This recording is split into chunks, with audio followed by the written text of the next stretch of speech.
Hello and welcome to our special edition of POLOTIKI, brought to you by News 24. My name is Mahlatse Gallens, and as going through this week, we have been coming to you live from the Nasrec Expo Center, where the ANC is holding its 5th National Policy Conference. We are now on day 3.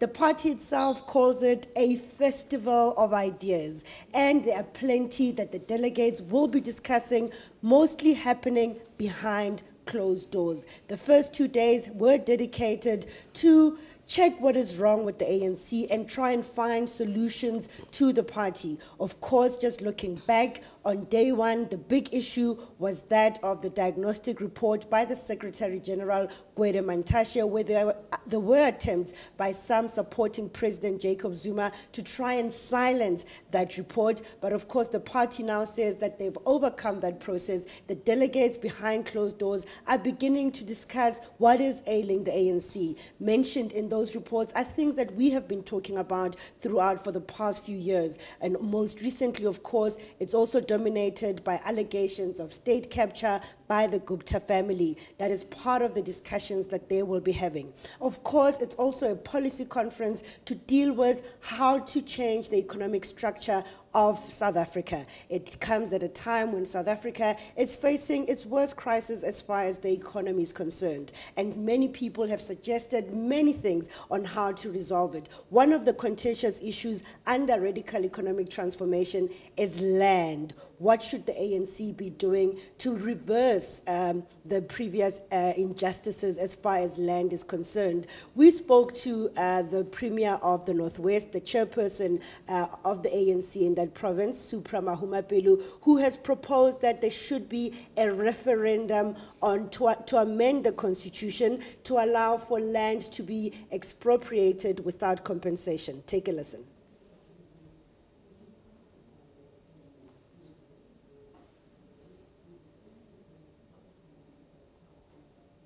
Well, as a province, we are pushing for a referendum to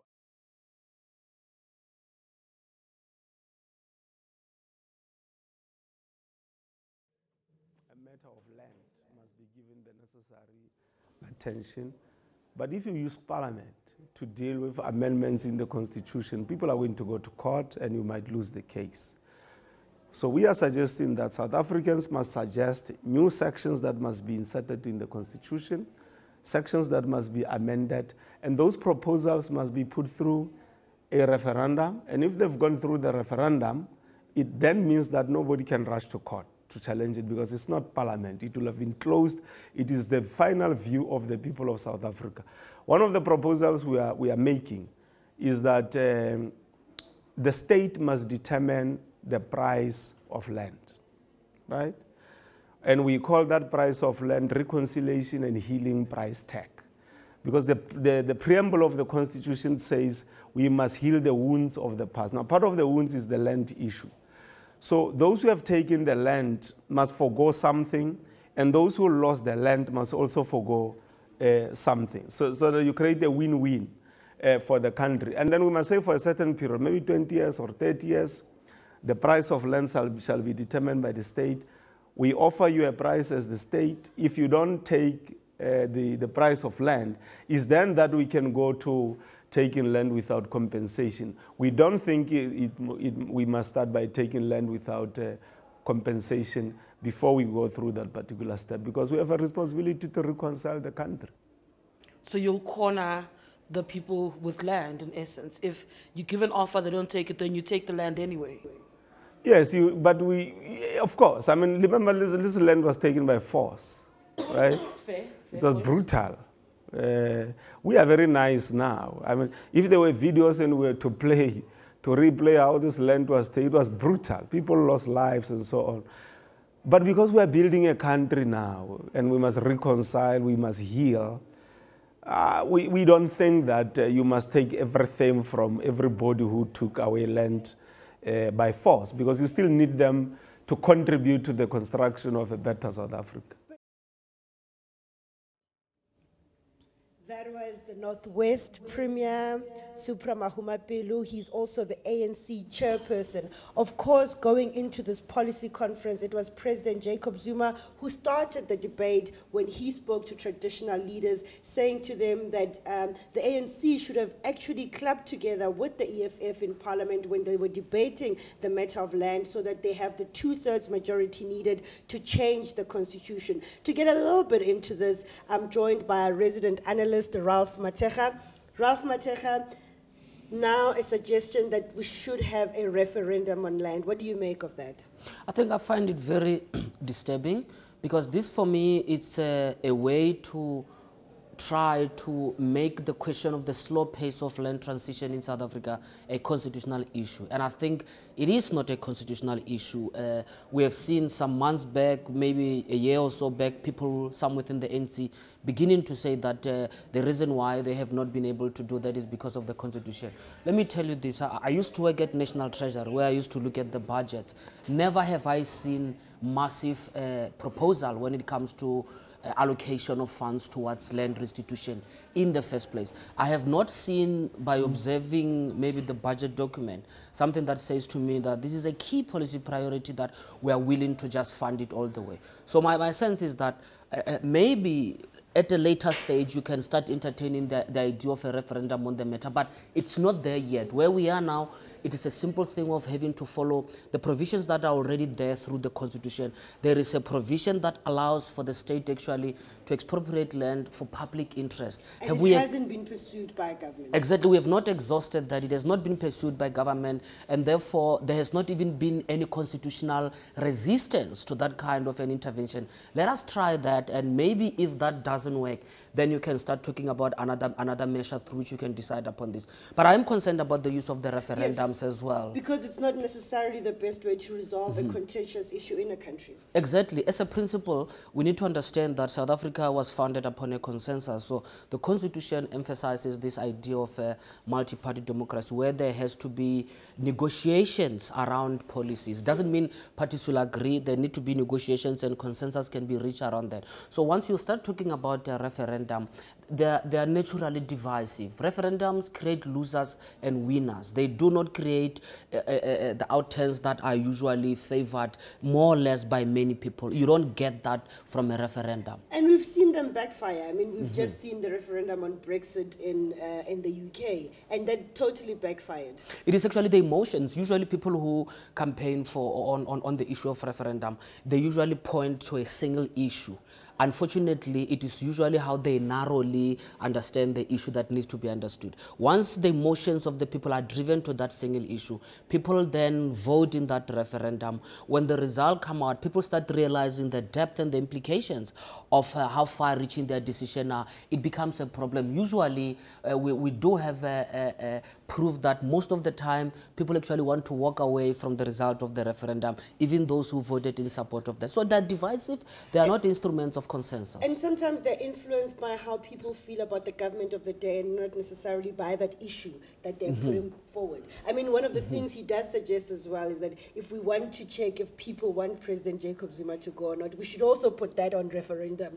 And his argument is that, you know, that's the only way to prove if there is popularity. But it seems like the ANC has increasingly been pushing what some are seeing as very populist ideas, especially things like, let's take it to a referendum. I think that is because of the pressure that the party feels among civil society, maybe even within the media. There seems to be this understanding within the ANC that some of the concerns that are being raised about the pace of the party's policy implementation processes are things that are not being, the views that are actually not being shared by ordinary people on the ground. Hence, you are seeing this constant call for referendums as a way to actually constantly test the mandate of the party. And my sense is that you really don't get, you don't get unifying outcome result from referendum. And given our society, we should avoid taking things to that. It should be, if anything, the last resort. And actually, some of those things we want to take to referendum,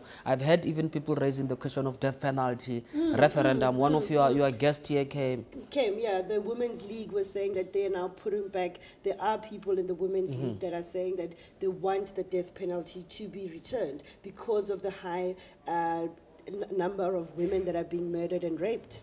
Exactly. For me, it's to play on the emotions of the victims as well. You know that women are victims about the abuse that is going on, and if you take that emotional issue, you put it on a referendum, you are likely to get that the voting going along those lines. For me, why are you even opening the death penalty issue? The Constitutional Court ruled, actually in the first Constitutional Court case, the S versus Makwanyana case, Yes. which said that death penalty is cruel, inhuman, and therefore unconstitutional. It's not up to how people feel about it. It is the ethics of it as it has been ruled upon by the Constitution, and we should leave it there. We shouldn't keep on constitutionalizing issues that are settled. And things that are mainly about getting the law enforcement to do the right thing, or government to implement the policies that are already out there, give those the land that has already been redistributed, give those people support so that they're able to produce from those lands. Exactly, and you are right there that maybe the biggest shortfall is within policy. I always challenge the ANC to say that if you really have commitment to deal with the question of land, you carry an executive mandate to make proposal regarding the budget. Why can't we see you allocating a lot of money, maybe in the similar manner that it has been the case with the arms deal? You can see there was a political will there to do something, contentious as it was, but there was that political will. We are not seeing the same thing when it comes to the question of land. And what Mr. Mahumapelo is saying, that some people have to lose, some people have to gain. If you look at what he's saying, everybody pays tax in South Africa. If you take the money, the tax money to pay for land restitution, actually it is even those who unjustly benefited who are paying tax who will therefore be contributing towards that. I think that is a just and fair system. Well, you're watching our special edition of POLOTIKI, brought to you by News 24. Remember, you can get in touch with us via Facebook or Twitter at News 24. And we have been getting quite a number of comments, especially in response to the Northwest ANC chairperson's call for a referendum. He's saying that we should be having a say on whether we should change the constitution to allow for expropriation of land without compensation. And on Twitter, we asked you, should we have a referendum on land expropriation without compensation? 43% of you said, I strongly agree. 39% saying definitely no, and 18% of you saying it's a non-issue. Of course, we're expecting it to be an issue here at the ANC's elective policy conference. Already there's different views about what should actually emerge. Some within the ANC are feeling that the EFF has taken up an issue that is at the core of what the ANC is. And on that story that we ran on the chairperson of the Northwest, these has been some of your comments on Facebook. Ntate Teboho saying, take your referendum and shove it up your spine. Land should be a negotiated settlement backed by a well thought out legislative provision protecting rights of all involved. And then, of course, we've got Ntate Teboho again saying that they've been saying the same thing around the land issue at every conference. Most of them have land and mines, while the masses still are empty-handed. They just want to create confusion and hide their true intentions and or divert attention. Well, those have been your views here from Facebook and also on Twitter. Remember, you can get in touch with us at News 24. We also have Gabriel Sokopa saying, I really love this, but I just fear that the manner in which they are taken does not result in Zimbabwe Part 2. We remember that Zimbabwe started that process of taking some of the land. And Gabriel continues to say it is painful when you pass places like Cullinan and you see large pieces of land unused and you see majority of black people living in informal settlements. And then you've got Sam Taile who's saying, how are we going to distribute land amongst our poorest of the poor? Only those with good associates like Supra will benefit more. They are just concerned. Sakiwa Faku, I don't like Supra, but I am But I am in agreement with him. We need our forefathers' land back without compensation. You can't grab our forefathers' land and you expect compensation from it. And then you've got Leslie Chivase who's saying you can't just hold a referendum to take productive land without a vision of what you are going to do with the land and how. That's not even rocket science. Of course, those have been your views on Facebook and on Twitter. Do get in touch with us at News 24. We do love hearing from you as we continue this conversation. And now here on Polotiki, we are joined by our Defense Minister, Nosiviwe Mapisa-Nqakula, of course, NEC member of the ANC. Thank you very much and welcome to Polotiki. We have to start from that conversation. Of course, we're expecting land to be quite a heated debate behind in terms of the deliberations here. What do you make of what should be happening in terms of fast-tracking the land redistribution program? All that I know is that I'm not a supporter of referendum. I will never be, not on any matter in South Africa, because I found that such actions or such decisions tend to divide the country. And then after you've divided the country, what do you do? How do you build it? And my view is that on such matters, you need to engage until you've reached a consensus. Somebody earlier on made mention of the fact that there were negotiations in South Africa. There was never a time when people had to go for a referendum to decide on the way forward. That's besides some of the decisions which were taken during the apartheid era. But post 1994 and during this democracy, we've never had a situation where South Africans have disagreed to a point where they should go on a referendum to determine the future of South Africa.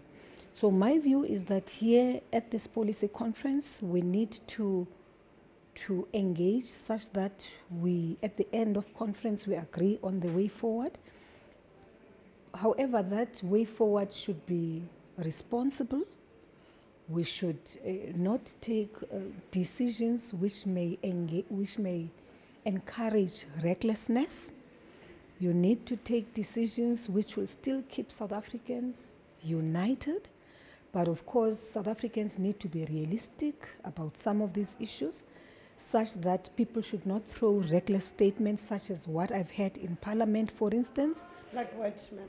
Look, I was very sad when honorable member, for instance, Groenewald, a person I respect very much because I've been in a committee where he has served, and I was chairing that committee for 7 years in the Joint Standing Committee on Intelligence. He's a remarkable leader, a very, very good person to work with and understands. I thought he understood where South Africa comes from and where we are headed to. But when somebody threw a statement such as, this land issue can lead to a civil war, I felt that when he said, look, if that's what you want, so be it. People will defend themselves. I thought that was rather too much. It was too much for me, and I think it was too much for many people. And I felt that he should never have made that kind of statement, because then another member followed by saying, from the NFP, I think, followed by saying, we won't shy away from engaging in a civil war. We will take it. We will. Obviously, So a very emotive and very divisive precisely issue. Because it is divisive, it is emotive. You've got to find ways of avoiding a situation where we go back to the past.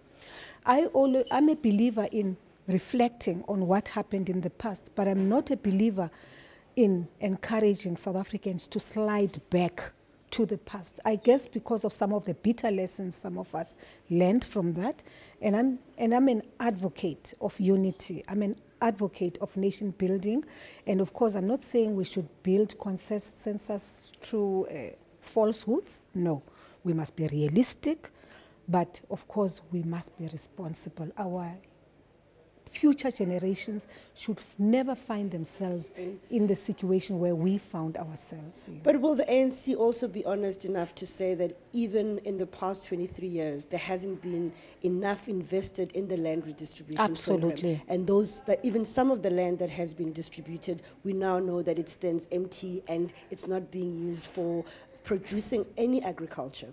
True. It is true. I think the Minister of Land as well, Comrade Gugile, has been very honest in analyzing the situation. Well, people say we are often very good in it anyway. But I think that, yes, we've done very little. We've tried our best. Maybe it is about how things should be done. My view is that we've lost it in the past 23 years, and it's going to be very difficult now to implement some of the decisions which we would want to take. South Africans feel very comfortable, and sometimes I get a sense that there's a lot of arrogance out there on this matter, and I think that people have become arrogant because they've soon realized that we're not as, black people are not as bad as we thought they are. They are toothless, actually. And I think people are taking advantage of that. We don't want war in South Africa. I think that some of the decisions which were taken at the negotiations table, for instance, if you look at issues of the sunset clauses, they had to do with the fact that we were so committed, so eager to build this nation, that maybe at the end of it, we may have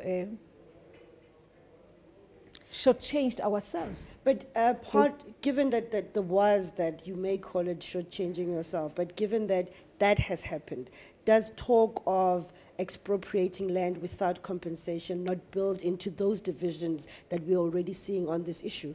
Look, I think that we've been very tolerant. 23 years is a long time. And I think that people should understand why our people are angry about it. I think that's the...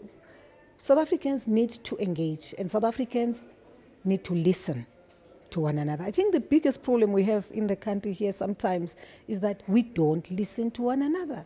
So you talk to me and I don't listen to what you're saying because I'm eager to respond. My view is that we need to engage more. People need to understand why we've reached this point.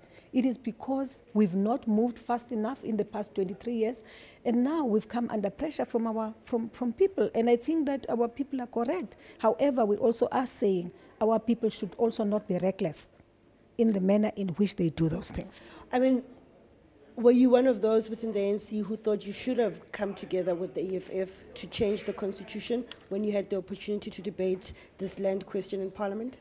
I don't. Look, it has never occurred in my mind. It has never occurred in my mind. Really, it hasn't. Maybe I'm one of those who tend to shut their ears at times if I don't want to hear something, and maybe one should have listened, but at that point, it never occurred to me. But I was upset on that day, and I felt that we had not discussed how we should deal with the issue. As the ANC? Yes, I felt that way. I'm being honest. I felt that we had not discussed how the matter should be dealt with in Parliament as raised by the EFF on that day. And therefore, when we were supposed to vote on the matter, I think it threw a number of us into a state of... About party line, or do you follow what you believe? Myself included, by the way, myself included. And I was saying, is what I'm voting for correct? It's not really what I believe should be happening, and it's not an ANC position. So I'm just saying, I think on that day there was a lot of confusion. And if people were to laugh about it and say, well, it's good to hear that ANC was thrown into a state of confusion, they would be correct. These things do occur sometimes in any other party, in any organization, that you make these kinds of mistakes and you learn from them. Let's get back into the policy conference. Obviously, you have had 2 days where the ANC is trying to fix what is wrong with it. In your definition, what are the key challenges facing the party? I think the challenge is unity and cohesion of the movement. That, for me, is the issue. Because if you look at the policy, Mahlatse, there's no disagreement on fundamentals of the movement, on the ideology of the movement and the direction we are taking. There's no disagreement. We agree on all of those matters. I think for me, the issues which divide us are superficial issues, issues such as the succession plan debate now, which is currently at our doorstep. I believe that what the movement needs is a good conversation as to what stage we are in, what's the caliber of leadership you need, and for me, I believe that the ANC right now needs a leader who can unite the organization.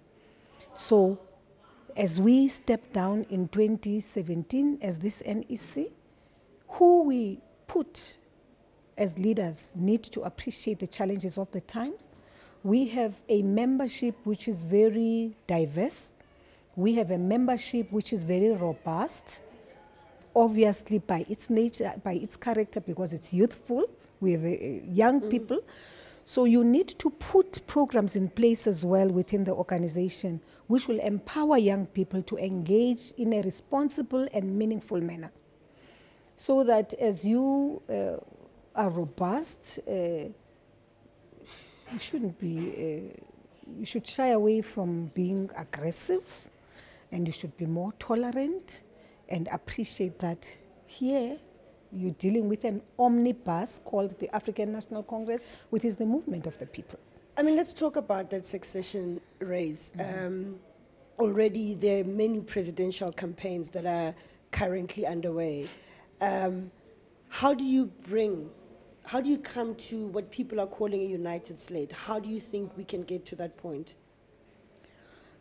Well, if the advanced cadres within the movement are eager to do it, I believe it can be done.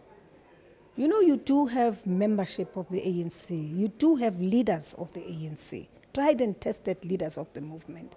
And I believe that if some of those people could come together and engage in a constructive manner, not in a destructive manner, and do a proper analysis even of each one of the candidates who are being put forward. Because, look, to be eloquent, articulate, intelligent does not make you a leader. That's not all you need. For a leader, you need more qualities. And one of those is the ability to bring people together, you know? And I think for me, at this point in time, beyond this policy conference, now that we're going to be opening the engagement, the lobbying processes, I think that there should be an open engagement, a truthful engagement amongst ourselves and say, really, will Mahlatse take us forward? Where are we? And say, where are we? Will she take us forward? Will she take us forward? Because right now, we have challenges. And I really believe that the challenges which we have in the ANC are not insurmountable. These are challenges which can be tackled if we are eager to do so. And I believe, therefore, it takes a very strong leader to take that kind of action and say, we're putting a stop to all this nonsense which is currently going on in the organization, and that's it. And of course, the focus shouldn't be on the president alone. The focus should be on the entire collective which will lead the ANC. Are people confronting you in those discussions about the decisions that you have taken as the NEC that has led to where the party is right now? Well, people do. People do. I mean, if you look at the report, even of the SG, the diagnostic report, it's a painful reality which is sketched in the report. It's an honest assessment of the challenges which we have, which maybe I would have wanted us at some point to shy away and discuss behind closed doors. But because of the kind of movement we are, and because of the stage in which we are, I think people believe that all of these things should be confronted openly. There has to be transparency. And I think that also because of the criticism which we have received as a movement, we need to now introspect in order to self-correct.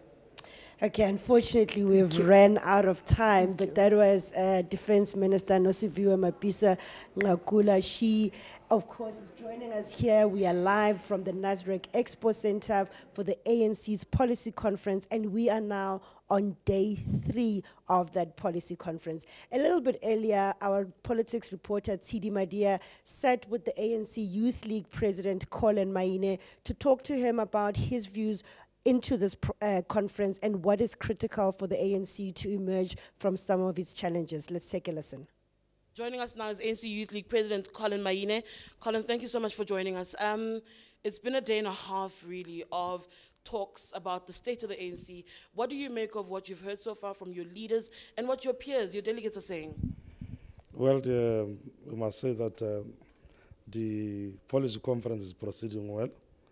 We have received a political report, as you know, and the report by the SG on behalf of the NEC. We have just started with commissions. I think we are all appreciating that we are going through a difficult period as a movement. But we must just say that we know that enemies of the ANC and of the revolution are waiting outside the premises of this venue with a coffin, expecting us to deliver the ANC for them to go and bury it, and we will disappoint them because we'll emerge out of this conference united.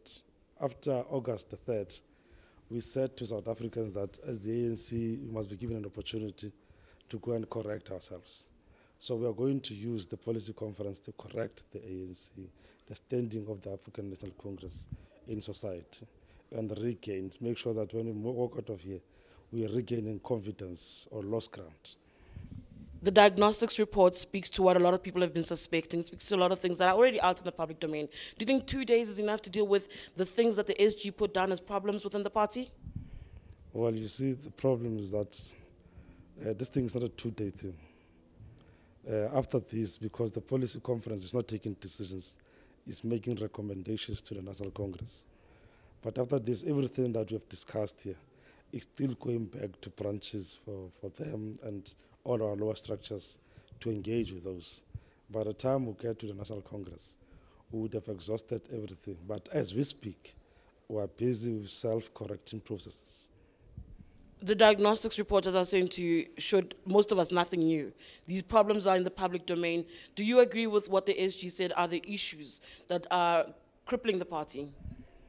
That report is not a report of Gwedemantashe, okay? It's a report of the NEC. So we as the NEC has agreed that those are challenges facing the movement. But what becomes important is how you put them across. You could not exaggerate those issues to serve a particular interest. And I'm not suggesting that somebody is doing that. But you are. But you kind of are. But we're just saying that let's put things the way they are and not exaggerate. What's been exaggerated in the report? I'm not saying anything has been exaggerated. How you come and talk to people of the media, like yourselves, you must be very careful. Don't be excited by cameras and say things that you should not be saying. Was the SG of the ANC excited yesterday when he spoke to the media about the report last night?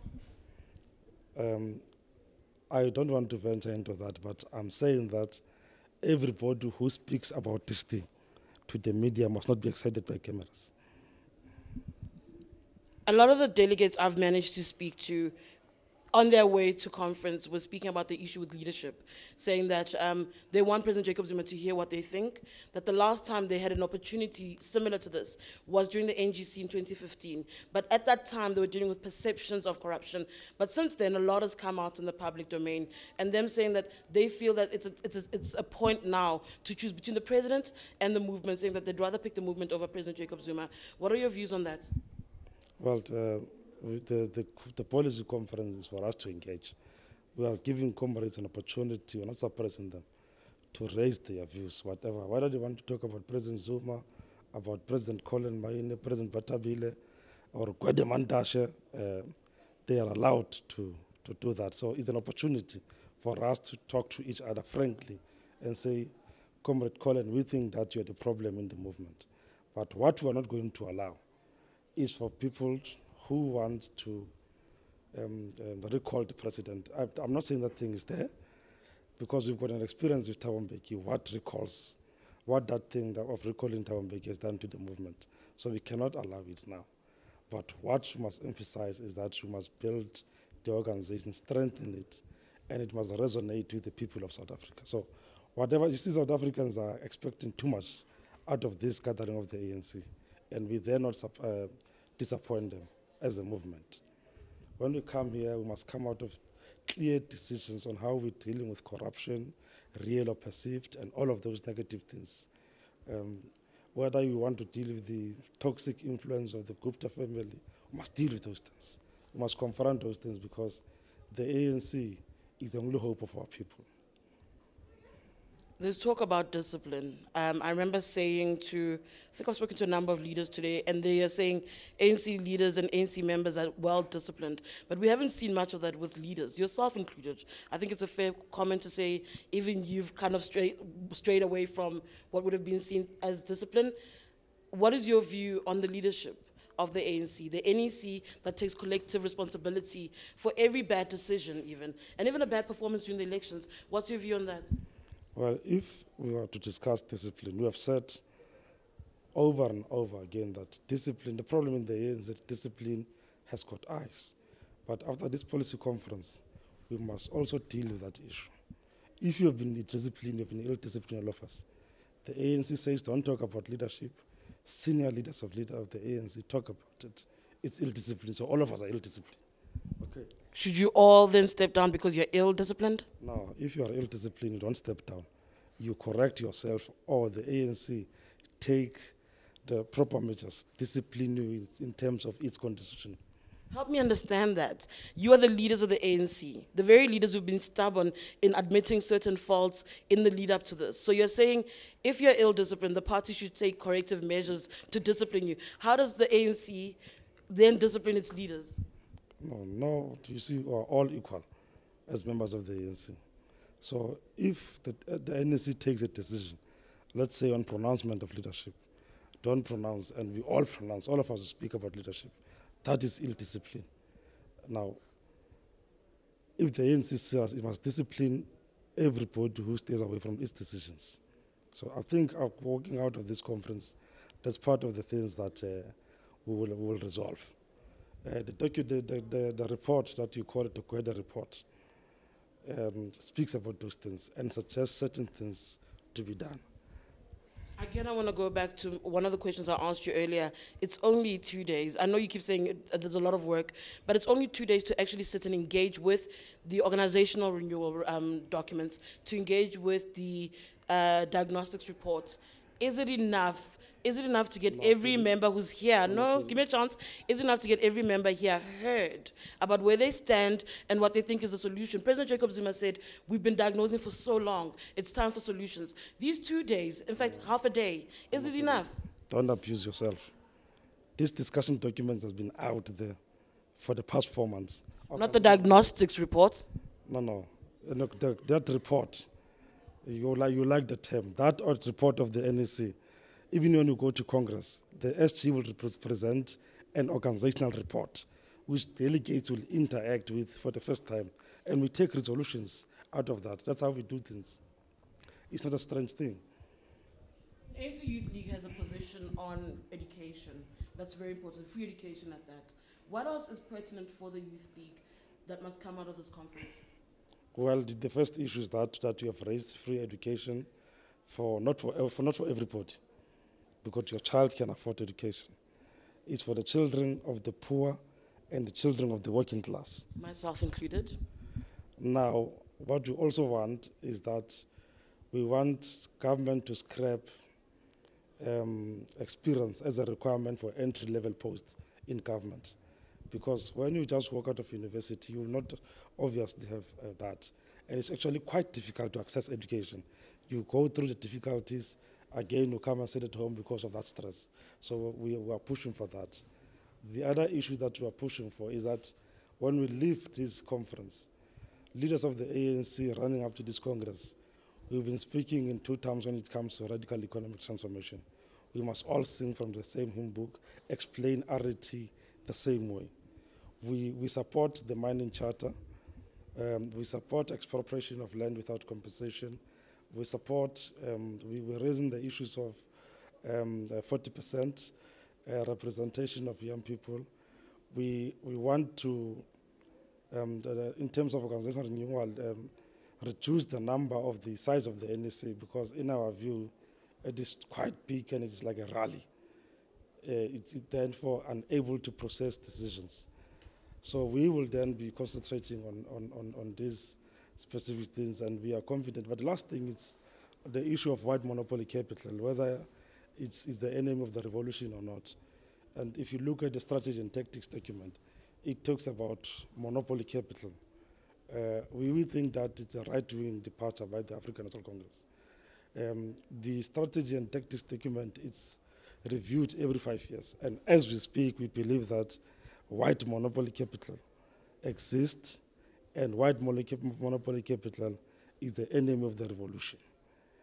But when the situation changes in 10, 15 years, we'll just remove it when we review the strategy and tactics, remove it and remain with monopoly capital, because we are not also propagating for black monopoly capital. Okay, so but the time right now, what's pertinent is white monopoly capital fighting that. Yes, that's exactly our point. Just before I let you go, though, I'm assuming you've been speaking to other provinces and other structures. Where are you finding each other on issues? One, on the issue of the ANC self-correcting, and the other on some of the issues that the Youth League itself wants to see change. Yeah, I think we have support of almost the provinces of the ANC. And on which issues, though? On the issues I've spoken on, but we are disagreeing with some provinces on the issue of white monopoly capital, because some are arguing, and even those who are excited by cameras, that it's not in the vocab of the African National Congress. But if you go to resolutions of Mangaung, the Congress that has elected them, it speaks about these things. If you go to the speech of Oliver Tambo, the man who was celebrating, or the president, lone serving president, in 1969 in Morocco, he speaks about this thing. So it's not something that had been invented somewhere in the bedroom. It is in the documents of the African National Congress. All right, thank you so much.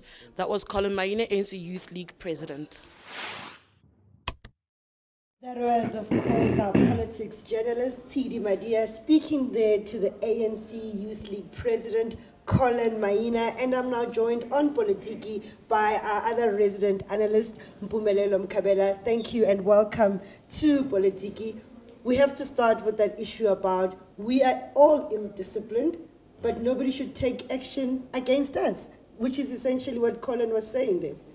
Well, basically what he's propagating for is for impunity, where you admit that you have done something wrong, but nothing must happen to you. There must be licentiousness in the way people behave, which brings us back to what Jackson Mthembu, the chief whip of the ANC, said shortly after the local government elections last year.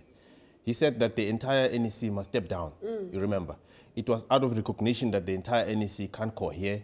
It's got no idea how to take the party forward. It's failing the organization. It's failing the membership. But then here you have someone talking the opposite language to say, yes, we've failed the ANC as the NEC, but we must not step down.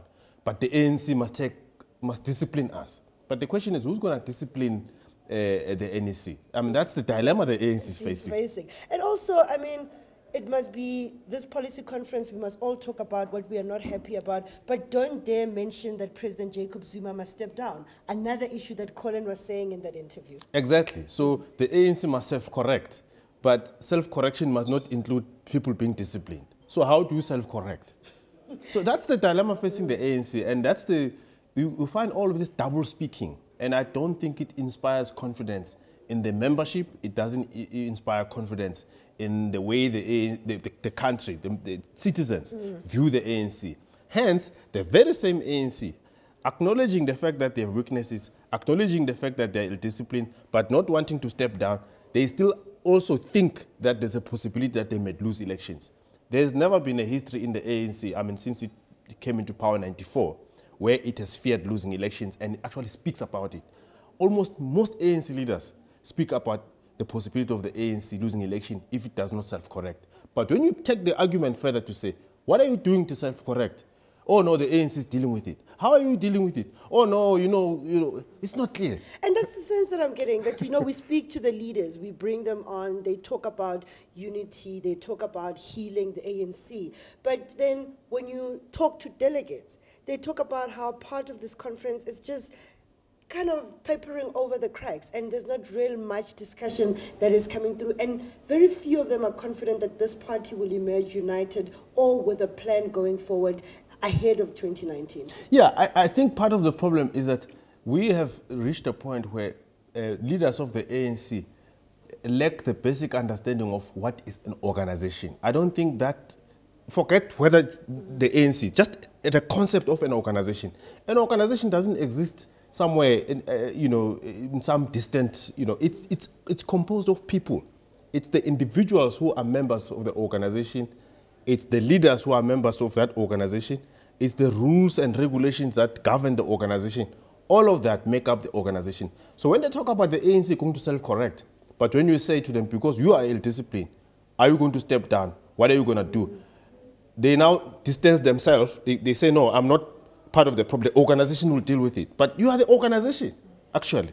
So that's the contradiction. If they can go back to the basics of defining themselves as an organization, acknowledging the fact that they constitute the organization. If the organization is in trouble, it's them who are actually causing the trouble.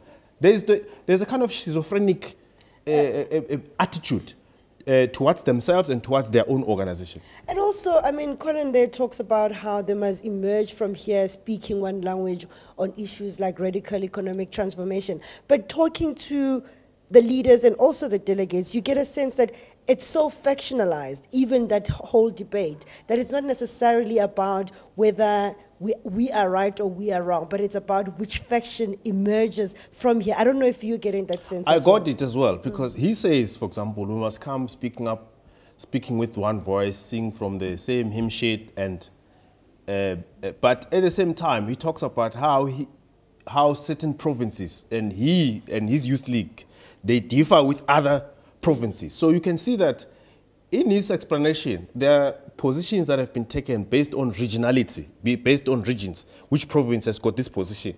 Let's be frank. It's impossible as human beings that because we come from the Eastern Cape, we are homogeneous on one issue. It shouldn't happen that way. It should be, people should come here at this conference and to say, leave the provinces, leave your chairperson, come here yes, as the power base of the ANC, the delegate, exactly, with my views. Sitting in Commission 1 or Commission 2, Commission 1 deals with these issues, Commission 1 has resolved, here are the issues based on the debates, not based on which region said what. That's the problem of the ANC. Somebody said to me something quite frightening yesterday, and maybe I can get you to think about it. And they were saying, there's this whole debate about President Jacob Zuma and even Gwede Mantashe talking about how the branches, how the stalwarts did not want the branch members here because their quality, their contribution wouldn't be that of quality. But then the other side that they were also raising is that because you're dealing with bought branches, people sometimes that also come here are afraid to speak their views because they're afraid that, one, their membership of that branch might be affected depending on what they say here. Yeah. Number two, if you say the wrong thing, you might find yourself off the list for the December elective conference because people now don't trust if you are with us on particular matters, especially given that the debates are very factionalized. Well, the concept of the branch, as we have always understood it in the ANC, is basically dead. So, to his question about, to this question about, what are you going to do about this ill-discipline? He says the ANC must act against us. Actually, if the branches were actually working properly, the branches were going to rise up and demand that this NEC must resign because, as Maine says, it is ill-discipline, right? As Mthembu has said, the NEC must step down. But because the branches are controlled by the very same NEC, so it's basically the NEC self-governing itself. There's no oversight from the branches. The branches can't say this leadership is no longer serving us because these branches are actually engineered by this same NEC. So you are correct. So from that point of view, the concept of the branch has lost its meaning. And how do you get that back, though, especially at this critical time? Well, what you need, basically, the Eastern Cape is trying to resolve it by saying everybody must vote. Yeah. So the only way for the ANC to correct itself is its supporters, those who still want to see it going back to government every other election. They are the ones who must actually discipline the ANC. They are outside the structures of the ANC. They are supporters of the ANC. They vote for the ANC. They are the ones who must say, look, we are going to punish you during the elections because you are not correcting yourself. You can keep these branches of, because a lot, let's agree, I mean, the people who are members of the ANC are far less than the people who vote the ANC. Yeah. It's just nearly 1 million members. The ANC receives multitudes of millions from every other election. If those people can threaten the ANC with withdrawal of their support during the election, the ANC can come into line. Or perhaps it will agree that, fine, take us out of the government. Maybe that's what they want. Some people have suggested that way, but of course we've ran out of time. That was our resident analyst Mpumelelo Mkabela joining us here on our special edition of Polotiki. It's day 3 of the ANC's National Policy Conference here at Nasrec Center. We will continue bringing you the latest, also in-depth analysis and speaking to our reporters on the latest from those commissions. My name is Mahlatse Gallens. See you soon.